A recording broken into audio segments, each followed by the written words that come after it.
ఆపదామపహర్తారం దాతారం సర్వసంపదాం లోకాభిరామం శ్రీరామం భూయో భూయో నమామ్యహం.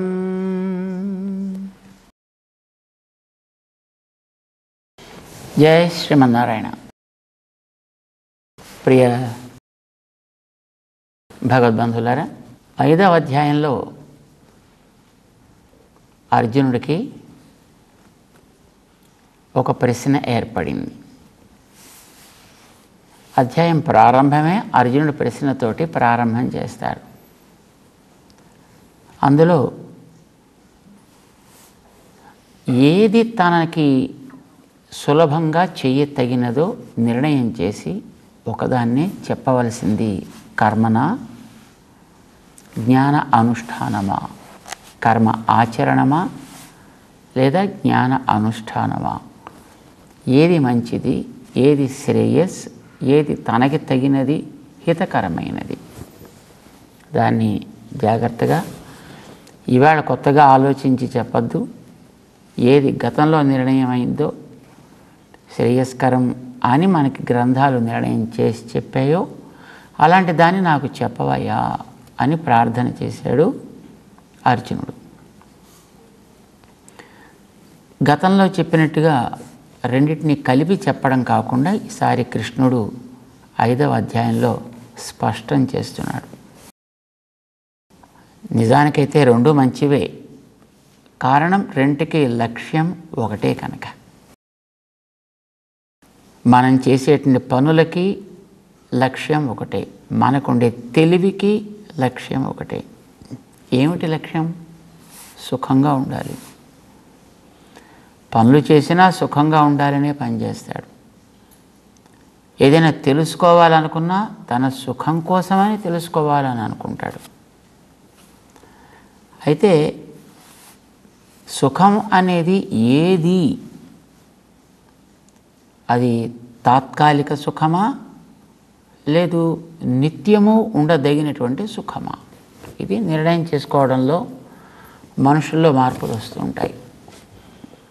మనకి తాత్కాలికంగా సుఖం కలిగించేవి కొన్ని ఉంటాయి. మనం ఆహార పదార్థాలే తీసుకుంటే రుచికరంగా ఉండేటటువంటి ఆహార పదార్థాలు మనకి చాలా ఇష్టంగా ఉంటాయి. కానీ అవి ఆరోగ్యానికి మంచిది కాకపోవచ్చు. బయట మనం దుకాణాల్లో చూస్తే మంచి పరిమళం వచ్చేటటువంటి మంచి రుచి కలిగినటువంటి పదార్థాలు బోల్డని ఉంటాయి. కానీ వాటన్నిటినీ కూడా తయారు చేసినటువంటి విధానం, తయారు చేసినటువంటి వ్యక్తులు, తయారు చేసినటువంటి స్థానము, వీటిని మనం గమనిస్తే అది మనకి తాత్కాలికంగా నాలుకకి రుచి ఉండొచ్చు, కానీ ఆ తర్వాత ఆరోగ్యం మీద ఏ రకమైనటువంటి ప్రభావాన్ని అది చూపిస్తుంది అనే దాన్ని బట్టి అది మంచిదా కాదా అనేది నిర్ణయం చేస్తారు. రుచికరమైనటువంటి ఆరోగ్యం రక్షించకపోవచ్చు, ఆరోగ్యాన్ని రక్షించేవన్నీ రుచికరంగానూ ఉండకపోవచ్చు. కానీ ఒక బుద్ధిమంతుడైతే తనకి తత్కాలపు ఆనందం కంటే దీర్ఘకాలిక ఆనందం ఏదో దాని మీద దృష్టి పెడతాడు. దానికి తగినట్టుగా కృషి చేస్తాడు కూడాను. అది తాత్కాలికంగా కష్టాన్ని కలిగించవచ్చును, కానీ దీర్ఘకాలికమైనటువంటి సుఖం అనే దాన్ని వాడు దృష్టిలో పెట్టుకొని, ఆరోగ్యం అనే దాన్ని దృష్టిలో పెట్టుకొని దాని మీద కృషి చేస్తాడు. అలాంటి వాడు ఏదో రకరకాలుగా రుచులు కలిగిన పదార్థాలని పక్కన పెట్టి మంచిగా ఉండేటటువంటి ఆహారం ఏదో దాన్ని స్వీకరిస్తాడు. ఇది ఆహారానికి సంబంధించి. ఇలానే ఏ పనైనా. అయితే సుఖం అనేటటువంటిది మనం ఈవేళ కలిగి అది ఎత్తద్ అగ్రే సుఖమివ పరిణామే దుఃఖోదర్కం కనుక అయినట్టయితే అలాంటి దాన్ని స్వీకరించడం శ్రేయస్కరం కాదు, మంచిది కాదు. మొదట్లో అది దుఃఖాన్ని ఇచ్చేదైనప్పటికీ కూడా పరిణామం దానికి ఆనందాన్ని ఇచ్చేదైతే అది మనకి మంచిది. సో దేని యందు మనం దృష్టి పెట్టాలి అంటే సుఖం అనేది మనం కోరుకున్న ఆ సుఖం తత్కాలపు సుఖం కాకుండా అది శాశ్వతమైనటువంటి సుఖం ఇచ్చేదేదో అది కావాలి. సుఖానికి లక్ష్యం మళ్ళీ ఆనందం. ఆ ఆనందం కూడా ఎప్పటికీ ఉండేటువంటి ఆనందం కలగాలి అంటే అలాంటిది మనకి కనిపించేటటువంటివన్నీ కూడా మార్పు చెందేవే. అవి ఏవైనప్పటికీ కూడా మార్పు చెందేవే ఉంటున్నాయి. మార్పు చెందనిది అనేది ఒకటే, అది ఆత్మానందం లేదా భగవంతుణ్ణి మనం లభిస్తే కలిగేటటువంటి ఆనందం. అది మార్పు చెందనిది, శాశ్వతమైనది కనుక దాని మీద దృష్టి పెట్టి పని చేసుకోవాలి. అంటే జ్ఞానమైనా దాన్ని తెలిపేది కావాలి, పని అయినా దాన్ని చేర్చేది కావాలి. రెండిటికి కూడా లక్ష్యం శాశ్వతమైనటువంటి ఆనందము. ఆ శాశ్వతమైన ఆనందం అని మార్పు చెందనిదేదో దానివల్ల కలిగే ఆనందం. మార్పు చెందనివి రెండే ఉన్నాయి తత్వాలు. అసలు ఉన్న తత్వాలు 3. అయితే అందులో ప్రకృతి అనేది ఇప్పుడు కూడా మార్పు చెందుతూ ఉండేది. స్వరూపము మారుతుంది, స్వభావము మారుతుంది. మార్పు చెందని తత్వాలు ఆత్మతత్వం కానీ భగవతత్వం కానీ ఇది మార్పు అనేది ఉండదు వాటికి. ఆ రెండిట్లో కూడా మళ్ళీ ఆత్మ అనే తత్వం స్వరూపం మారదే తప్ప దాని స్వభావాలు మళ్ళీ మారుతూ ఉండేవే కనుక ఆత్మతత్వ జ్ఞానం అనేది ఒకసారి మనకి ఏర్పడ్డా దాని స్వభావ మార్పుని బట్టి దానివల్ల కలిగే ఆనందం కూడా మారడానికి అవకాశం ఉన్నది. అందుకోసం ఆత్మతత్వాన్ని కూడా మళ్ళీ పక్కన పెట్టి పరమాత్మతత్వం వైపు దృష్టి పెడతారు. ఆత్మతత్వం చెడ్డది అని కాదు, ప్రకృతి తత్వము చెడ్డది అని కాదు. కానీ ఆ రెండింటినీ కూడా ప్రక్కన పెట్టి భగవంతుడిని కోరుకోవడానికి కారణం ఏమిటి అని అంటే వాటిల్లో ఉండేటువంటి కొన్ని లోపాలు. కాస్త యోగ్యతని చెప్పే మంత్రాలు, పూర్తి బాగా ఉండేటట్టు వ్యాపనాన్ని చెప్పే మంత్రాలు అని 2 రకాలుగా విడదీస్తారు వాళ్ళు. ఆ మంత్ర శాస్త్రాన్ని గురించి తెలిసినటువంటి వాళ్ళు. ఆ వ్యాపకములు అని చెప్పుకునే మంత్రాలు 3 అని అంటారు. 1 విష్ణు, 2 వాసుదేవ, 3 నారాయణ అని 3. ఈ మూడిట్లో కూడా మళ్ళీని నారాయణ అనేటువంటి మంత్రమే అతి ఉత్తమము. ఎందుకని అంటే మిగతావి 2 చెడ్డవని కాదు, అసలు మిగతా మంత్రాలు కూడా చెడ్డవని కాదు. కానీ వాటికి ఉండేటువంటి సీమ తక్కువది, వాటికి ఉండే హద్దు తక్కువది, వాటికి ఉండేటువంటి ప్రభావం తక్కువది కనుక విష్ణు వాసుదేవ కూడా 2 మంత్రాలు ఉన్నాయి. అవి కూడా గొప్పవే. కానీ అవి ఇచ్చేటటువంటి అర్థంలో కొన్ని కొరతలు ఉన్నాయి, కొన్ని లోపాలు ఉన్నాయి. ఏమిటి లోపాలు అనంటే ఏదైనా మంత్రం దాని మీద మనకు ఒక ప్రశ్న అనేది ఏర్పడితే దానికి అది సరైన సమాధానం ఇచ్చి తృప్తిపరచగలగాలి. అలా తృప్తిపరచగలిగితే దానికి ఒక యోగ్యత సరైనది ఉన్నట్టు అర్థం. విష్ణు మంత్రం ఉందనుకోండి, దానికి అర్థం ఏమిటి అంటే వ్యాపించిన అని అర్థం. ఎక్కడ వ్యాపించిన, ఎప్పుడు వ్యాపించిన, ఎలా వ్యాపించిన తత్వం అది అని ప్రశ్న వేస్తే మంత్రంలో వాచ్యంగా, లిటరల్గా, వర్బల్గా అందులో సమాధానం మనకి రాదు. మంత్రం గొప్పదా కాదా, తత్వం ఎట్లాంటిది అనే ప్రశ్న కానే కాదు. కానీ ఎప్పుడైతే మనం ఒక శబ్దం మీద ఆధారపడుతున్నామో ఆ శబ్దానికి ఉండేటటువంటి శక్తి సమగ్రం కావాలి. మంత్రం అంటే శబ్దమే కదా, అదొక ఒక ధ్వని, అర్థవంతమైనటువంటి ధ్వని కనుక దాంట్లో ఉండేటటువంటి ఆ భాగాలు మనలో కలిగేటువంటి జిజ్ఞాసకి సమగ్రమైనటువంటి సమాధానాన్ని ఇచ్చి తృప్తిపరచగలగాలి. అది కూడా మనకి దాంట్లో అక్షరాత్మకంగానే తెలియాలి. ఆ ధ్వనిలో, ఆ శబ్దాల్లో, ఆ అక్షరాల్లో ఆ రకమైనటువంటి శక్తి ఉండాలి. విష్ణు అంటే వ్యాపించినది అని అర్థం. ఎక్కడ వ్యాపించడం? ఎందుకంటే ఇవన్నీ కూడా కొన్ని ససంబంధికాలు అని అంటాం కదా, సాపేక్షాలు. ఏదైనా ఒకటి చెప్పగానే ఎక్కడ, ఎప్పుడు, ఎలా, ఎంత, ఎందుకు, ఏమి, ఇలాంటి ప్రశ్నలు వచ్చినప్పుడు వాటికి సమాధానాలు ఇవ్వగలగాలి. విష్ణు అనేటటువంటి శబ్దంలో వ్యాపించిన తత్వం తెలుస్తోంది, కానీ ఎక్కడ వ్యాపించిన, ఎప్పుడు వ్యాపించిన, ఎలా వ్యాపించిన అనేదానికి దాంట్లో సమాధానం వర్బల్గా లేదు. లేకపోవడం చేత దాంట్లో కొంచెం బయట నుంచి కొంచెం మనం అప్పు తెచ్చుకోవాల్సి వస్తుంది అన్నమాట. దానికి ఆహార్యం అవసరం. దానికి బయట నుంచి ఏవో కొన్ని తెచ్చుకొచ్చి దాంట్లో చేర్చుకుంటే తప్ప దానికి ఒక సమగ్రత అనేది ఏర్పడదు. చేత ఒకదాని మీద ఆధారపడేటటువంటి అవసరం ఉన్నది కనుక దాంట్లో కొన్ని లోపాలు ఉన్నట్టు లెక్క. అలానే వాసుదేవ కూడా చాలా విలక్షణమైనటువంటి మంత్రమే. శ్రీమద్భాగవతంలో ఆది నుంచి అంతం దాకా కూడా దాన్నే ప్రయోగిస్తూ ఉంటారు. అయినప్పటికీ కూడా అందులో ఉండేటువంటి అర్థాన్ని మనం చూసినట్లయితే వాసు దివ్ అనే రెండు శబ్దాల యొక్క కలయిక. అది ప్రకాశించేది, వ్యాపించి ఉండేది, వ్యాపించి ప్రకాశిస్తోంది. ఎక్కడ అంటే అర్ధబలాన్ని బట్టి అంతటా అని మనం అనుకోవచ్చు. వ్యాపించి వసతి దీవ్యతే అన్నాం. కానీ ఎందుకు అని ప్రశ్న వేస్తే సమాధానం లేదు. ఎందులో అంతటా, ఎందులో సమాధానం లేదు. అలా వ్యాపించి చేసేదేమిటి, దానికి సమాధానం లేదు.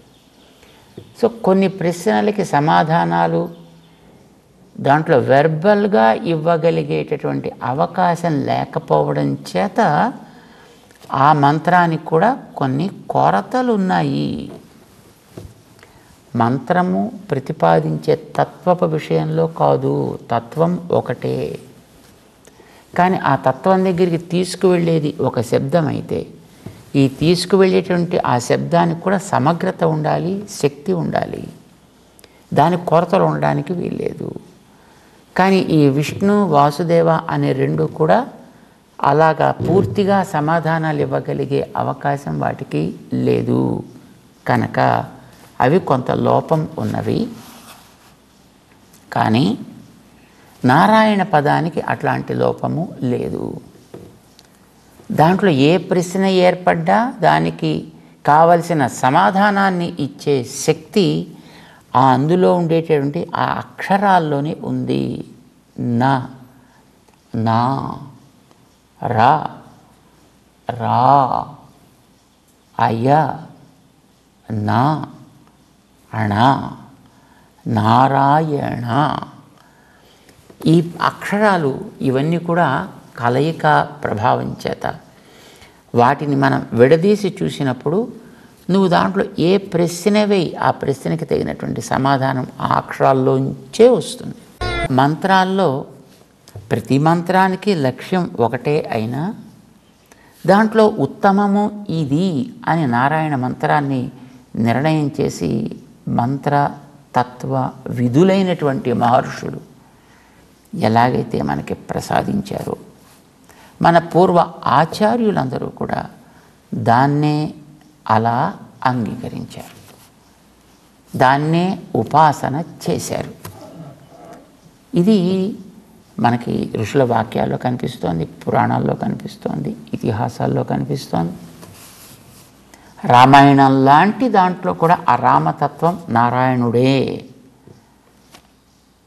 ఇది మనకి బాలకాండలో కనిపిస్తుంది, యుద్ధకాండలో కనిపిస్తుంది, మధ్య మధ్యలో అక్కడక్కడ కూడా అది మనకి ద్యోతకం అవుతుంది.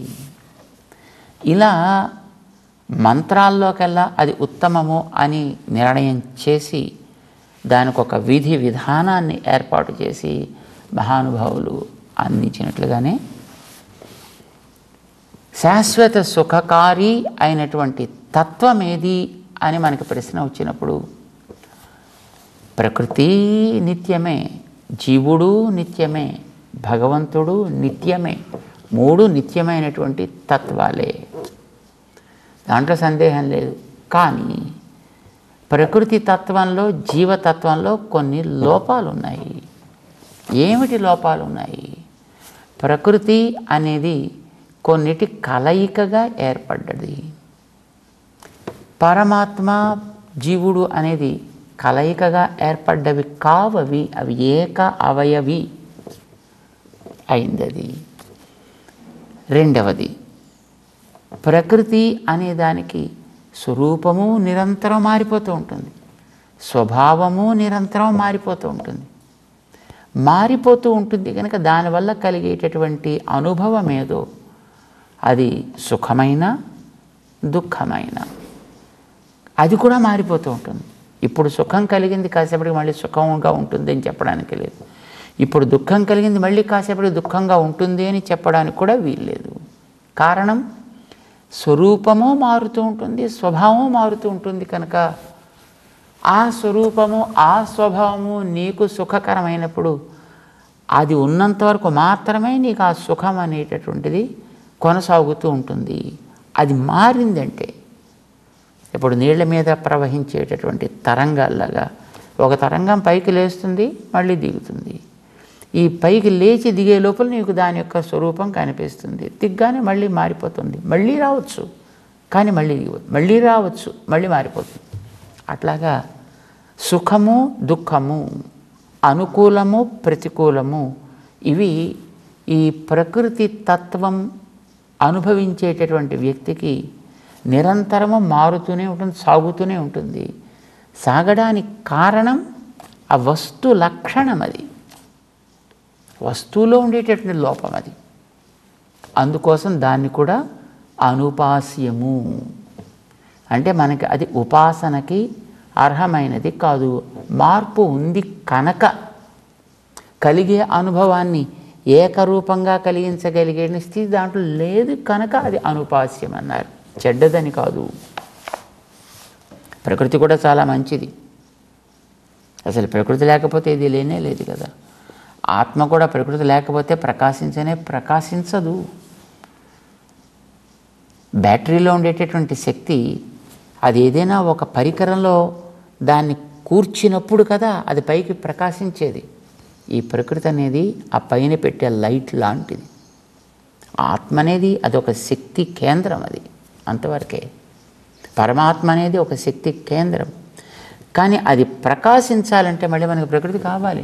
ప్రకృతి మన చెడ్డది అని అనము. మనం కాదు, అసలు శాస్త్రం ఏది అనదు, అది మంచిది. అలానే జీవుడు కూడా మనకి గొప్పవాడే, దాంట్లో సందేహమే లేదు. కానీ జీవుడిలో స్వరూపంలో మార్పు లేదు తప్ప స్వభావంలో మార్పు అనేటటువంటిది ఉంది. వాడికి జ్ఞానం అనేది ఒకటి ఉంది. జీవుడి యొక్క ఆకృతి అణుస్వరూపము అని అంటారు. అణువు అంటే ఉన్న వాటిలోకెల్లా అతి చిన్నదేదో దాని పేరు అణువు అన్నారు. కానీ వీడికి ఉండే జ్ఞానం మాత్రం అతి విస్తారమైనది, అతి చాలా విస్తరించి ఉంటుంది. కానీ ఈ జ్ఞానానికి లక్షణం ఏమిటి? నిరంతరము ప్రసరించుట సంకోచించుట, ప్రసరించుట సంకోచించుట, ఇవి రెండు ఉన్నాయి వాడికి. సంకోచ వికాసాలు అనేటటువంటివి జ్ఞానానికి ఉండడం చేత ఈ వికాసం అనేది దేని ద్వారా సాగుతూ ఉంటుందో దాని లక్షణాలు ఈ జ్ఞానాల్లో ప్రతిఫలిస్తూ ఉంటాయి. అవి ఒక్కొక్కసారి అనుకూలంగా ఉండొచ్చు, ఒక్కొక్కసారి ప్రతికూలంగా ఉండొచ్చు. ఈ ప్రసారం అనేది నిరంతరము సాగే ప్రక్రియ, నీటి మీద తరంగాల్లాగా. జ్ఞానం అనేది నిరంతర ప్రసరణశీలము అయినప్పుడు, అది ప్రసరించేటటువంటి వస్తువులు కూడా మార్పు చెందేవి అయినప్పుడు, వాటి వల్ల కలిగేటటువంటి అనుభవం ఏదో అది కూడా నిరంతరం మారుతూనే ఉంటుంది. అందుకోసం మారేటటువంటి అనుభవాన్ని ఇచ్చే తత్వం కనుక ఆత్మతత్వం కూడా మనకి ఒకనాడు ఉపాస్యంగా అనిపించినా మరొకనాడు అనుపాస్యం కావచ్చు, ఒకనాడు అనుకూలం అనిపించినా మరొకనాడు అనుకూలం కాకపోవచ్చును. స్వభావంలో కలిగే మార్పు అనే లోపాన్ని బట్టి మారుదల ఉండడం చేత. అదర్వైజ్ జీవుడు కూడా మనకి చాలా గొప్ప తత్వం. కొంతమంది జీవుడు లేడని అంటారు, వాళ్ళని కాసేపు పక్కన పెడదాం మనం. వేదం చెప్పినటువంటి తత్వాలు 3 అని విశ్వసించే వాళ్ళ విషయం మనం మాట్లాడుకుంటున్నాం. భోక్త, భోగ్యం, ప్రేరిత అనే 3 తత్వాలు ఎప్పుడు ఉంటాయి? జీవుడు, ప్రకృతి, పరమాత్మ 3 వాస్తవాలు. స్వరూపం కానీ స్వభావం కానీ ఎన్నడూ ఇతరమైన దాని మీద ఆధారపడి మార్పు అనేదానికి గురి కాకుండా ఉండగలిగే తత్వం ఒక్కటే, అది భగవత్ తత్వం, అది నారాయణ తత్వం. కనుక ఆ నారాయణ తత్వం అనేదాన్ని మనం ఉపాసన చేసినప్పుడు కలిగేటువంటి అనుభూతి ఏదో అది నిరంతరము అనుకూలంగానే ఉంటుంది, నిరంతరము ఆనంద ఆవహంగానే ఉంటుంది, ఆనందవర్ధకంగాను ఉంటుంది. కనుక మనకది ఉపాస్యము. ఇది మనకి చెప్పారు. చేత జీవ ప్రకృతులు గొప్పవే, భగవత్ ప్రకృతి కూడా గొప్పదే. భగవత్ తత్వం కూడా మనకి ఉపాస్యము.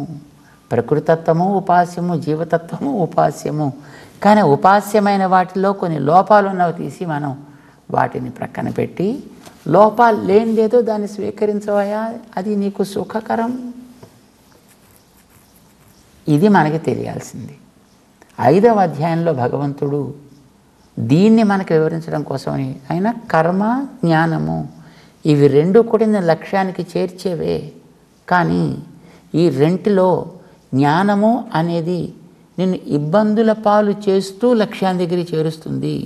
కర్మ ఆచరణము అనేది ఇబ్బందులు కలగకుండా లక్ష్యాన్ని చేరుస్తుంది. ఏది చేయాలో నువ్వు నిర్ణయం చేయి. ఏది నిర్ణయం చేస్తాడు చెప్పండి బుద్ధిమంతుడు? శ్రమలతో కూడుకుని లక్ష్యం చేరేదాన్ని కోరుకుంటాడా, శ్రమలు లేకుండా లక్ష్యాన్ని చేరడాన్ని కోరుకుంటాడా? శ్రమలు లేకుండా లక్ష్యం చేరాలనుకుంటే కర్మాచరణ స్వీకరించు. లేదండి నేను శ్రమలనే కోరుకుంటానంటే జ్ఞానాన్ని పట్టుకో పాకులాడు. అంచేత తయోస్తు కర్మ సన్యాసాత్ కర్మయోగో విశిష్యతే.